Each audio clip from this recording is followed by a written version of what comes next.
Hello students. आज हम अगार पढ़ेंगे फार्माकोग्नोसी में। और अगार जो होती है फार्मास्यूटिकल एड्स के अंदर आती है।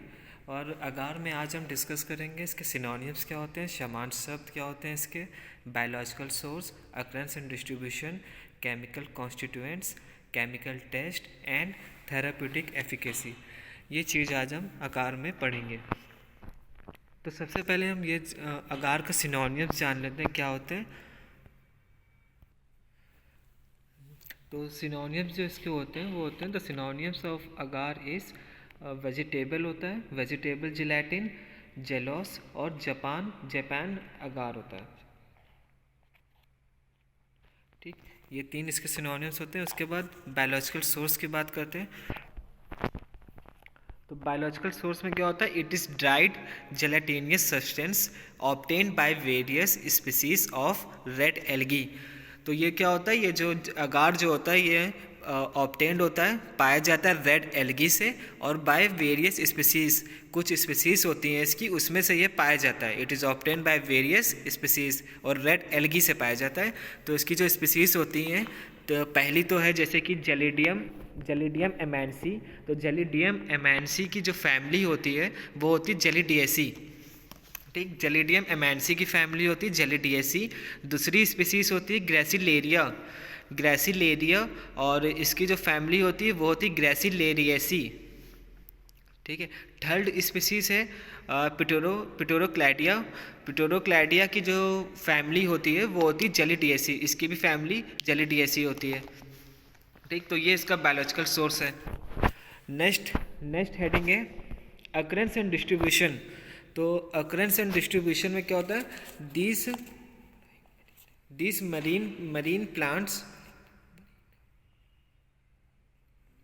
grow on the sea bottom and are found along the eastern coast of Asia, the coast of North America and Europe। तो इसका क्या मतलब होता है कि ये जो होता है ये जो होता है समुद्री पौधे होते हैं, समुद्री प्लांट्स होते हैं जो समुद्र में पाए जाते हैं। और ये कहाँ ईस्टर्न एशिया में पाए जाते हैं, और नॉर्थ अमेरिका एंड यूरोप यहाँ पे ये पाए जाते हैं। उसके बाद commercially they are supplied from Japan, Spain, South Africa, New Zealand and USA. In India it is found in the Bay of Bengal. तो क्या होता है कि ये जो होता है पाया जाता है, सप्लाइड इसकी की जाती है कहाँ पे, जापान में पाया जाता है, south Africa, New Zealand and USA में। इन इंडिया में ये बे ऑफ बंगाल में ये पाया जाता है। नेक्स्ट हेडिंग है ऑर्गेनोलेप्टिक इवैल्यूएशन। नेक्स्ट हेडिंग है। तो ऑर्गेनोलेप्टिक इवैल्यूएशन में पहला है कलर क्या होता है इसका। तो कलर जो इसका होता है वो येलोइश होता है, और ग्रे और वाइट होता है। कलर जो इसका होता है वो होता है येलोइश, ग्रे और वाइट। ऑर्डर क्या होता है, ऑर्डरलेस होता है। ऑर्डरलेस होता है, कोई ऑर्डर नहीं होता है। टेस्ट ब्लैंड होता है इसका, टेस्ट जो होता है वो ब्लैंड होता है। ठीक, ब्लैंड मतलब हल्का होता है। टेस्ट जो स्वाद जो उसका होता है वो हल्का होता है। शेप की बात करते हैं, शेप किस अगार जो होता है किस शेप में होता है। तो ये जो होता है स्ट्रिप्स होता है, शीट्स के फॉर्म में होगा, फ्लेक्स के फॉर्म में होगा, और कोर्स पाउडर। ठीक, तो इसके जो शेप होते हैं वो शीट्स हो गए, फ्लेक्स हो गए। शीट्स जैसे कि चादर के फॉर्म में होगा, चादर फ्लेक्स होगा गुच्छे के, और कोर्स पाउडर के उसमें होगा। फिर उसके बाद साइज की बात करते हैं, sheets are 45-60 centimetre long and 10-50 centimetre width. तो शीट का जो साइज होता है वो जो होता है 45 से लेकर 60 सेंटीमीटर लॉन्ग होता है, और 10 से लेकर 15 सेंटीमीटर विड्थ होती है उसकी। सॉल्युबिलिटी की बात करते हैं, तो सॉल्युबिलिटी में क्या होता है, इनसॉल्युबल इन कोल्ड वाटर में ये इनसॉल्युबल होता है, and organic solvent and soluble in boiling water. तो होता क्या है इसमें कि इनसॉल्युबल इन कोल्ड वाटर में और ऑर्गेनिक सॉल्वेंट में ये इनसॉल्युबल होता है, नहीं डिज़ोल्व होता है, डिज़ोल्व नहीं होता है उसमें। ठीक, और बॉइलिंग वाटर में ये सॉल्युबल घुलनशील होता है, उसमें मिल डिज़ोल्व हो जाता है। तो बॉइलिंग वाटर जैसे कि बॉयल पानी को जो बॉयल करते हैं उसमें अगार को अगर ऐड करते हैं तो वो डिज़ोल्व हो जाता है इसमें, उसमें वो घुलनशील है। नेक्स्ट हेडिंग है केमिकल कॉन्स्टिट्यूएंट्स। केमिकल कॉन्स्टिट्यूएंट्स में पहला है अगार कंटेन्स 2 डिफरेंट पॉलीसेक्राइड। अगार जो होता है वो कंटेन करता है 2 डिफरेंट पॉलीसेक्राइड। पहला होता है एगैरोस, दूसरा होता है एगैरोपेक्टिन। ठीक है, पहला होता है एगैरोस, दूसरा होता है एगैरोपेक्टिन। तो इससे क्या मतलब होता है कि अगार में जो होते हैं वो अगार में 2 डिफरेंट 2 पॉलीसेक्राइड पाए जाते हैं, मौजूद होते हैं। कौन कौन से होते हैं? पहला होता है एगैरोस, सेकेंड वन होता है हमारा एगैरोपेक्टिन। तो फर्स्ट वन की बात करते हैं, एगैरोस में क्या होता है? तो agarose contains D galactose and 3.6 anhydro L galactose units. इसका मतलब होता है कि एगारोस में जो होता है ये डी गैलेक्टोज मौजूद होता है और 3.6 एनहाइड्रोस एल गैलेक्टोज जो होता है उसमें प्रेजेंट होता है। उसके बाद नेक्स्ट है it also contain cellulose about 3.5% and nitrogen containing substance 6%। इसका क्या मतलब होता है कि इसमें सेल्यूलोस भी पाया जाता है, 3.5% इसमें सेल्यूलोस प्रेजेंट होता है, मौजूद होता है। एंड नाइट्रोजन कंटेनिंग सब्सटेंस जो होते हैं वो भी इसमें 6% इसमें एगारोस में मौजूद होते हैं। नेक्स्ट पॉइंट है agarose is responsible for the gel strength of agar. Agarose जो होता है ये रिस्पॉन्सिबल होता है किसके लिए? अगार की जेल स्ट्रेंथ के लिए ये रिस्पॉन्सिबल होता है। उसके बाद बात करते हैं सेकेंड वन की, एगैरोपेक्टिन में क्या होता है? तो agaropectin is a sulphonated polysaccharide in which galactose and uronic acid are present.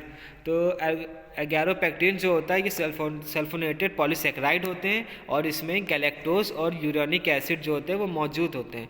तो सेकेंड पॉइंट है agaropectin is responsible for its provide viscosity to agar solution. तो एगैरोपेक्टिन जो होता है ये किस लिए यूज़ होता है, क्या उसका किस लिए ये रिस्पॉन्सिबल होता है? तो ये जो होता है अगार सॉल्यूशन की विस्कोसिटी को मेंटेन करता है, इसके लिए इसका काम होता है एगैरोपेक्टिन का।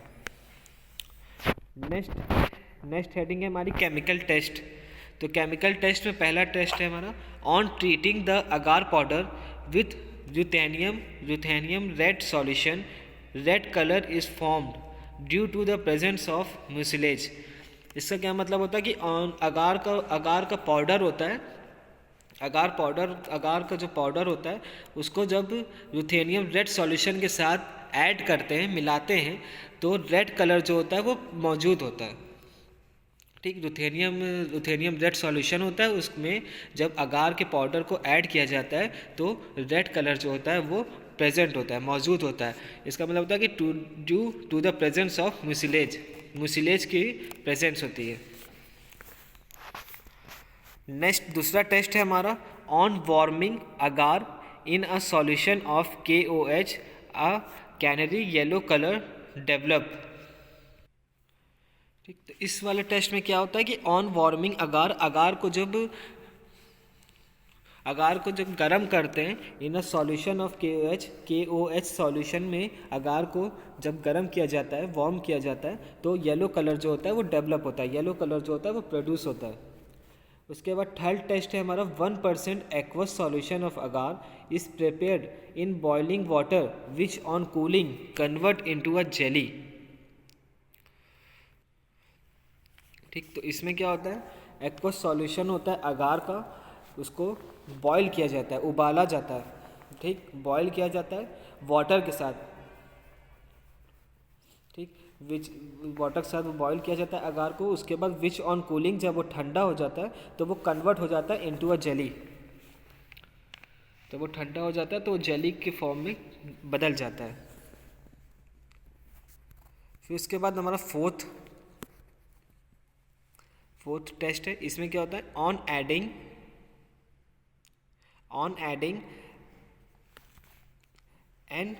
N20 iodine solution to agar solution, a deep crimson to brown color develop।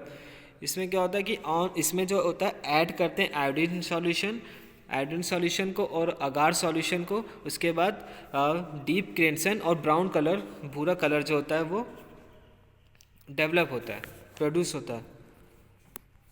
उसके बाद थेराप्यूटिक एफिकेसी, यूज़ क्या क्या है अगार के, तो पहला है it is used as an emulsifying agent, bulk laxative and a suspending agent. तो उसका इसका जो यूज़ होता है, उपयोग किया जाता है, वो एज अ इमल्सिफाइंग एजेंट के रूप में किया जाता है, बल्क लेजेटिव के रूप में इसका उपयोग होता है, और सस्पेंडिंग एजेंट के रूप में अगार का यूज़ होता है, उपयोग किया जाता है। सेकेंड पॉइंट है agar is used to prevent anaemia. Anaemia से अगार जो होता है वो सुरक्षा करता है कि एनीमिया जो डिजीज़ है वो उससे प्रिवेंट करता है। उसके बाद थर्ड पॉइंट है it is used to treat jaundice in infants. ठीक है, तो जॉन्डिस जो हो जाती है बच्चों में, उसमें भी अगार का जो होता है वो यूज़ किया जाता है। इन्फेंट्स में जॉन्डिस जो हो जाती है बच्चों में, इनफैक्ट मतलब बच्चे जो होते हैं, न्यू बॉर्न बेबी जो होते हैं, छोटे बच्चे, उनमें जो जॉन्डिस हो जाती है उसमें भी अगार का उपयोग होता है। फोर्थ पॉइंट है it is makes bones stronger. Agar जो होता है वो बोन्स को स्ट्रॉन्ग बनाता है, मतलब हड्डियाँ जो होती हैं उसको मजबूत करता है।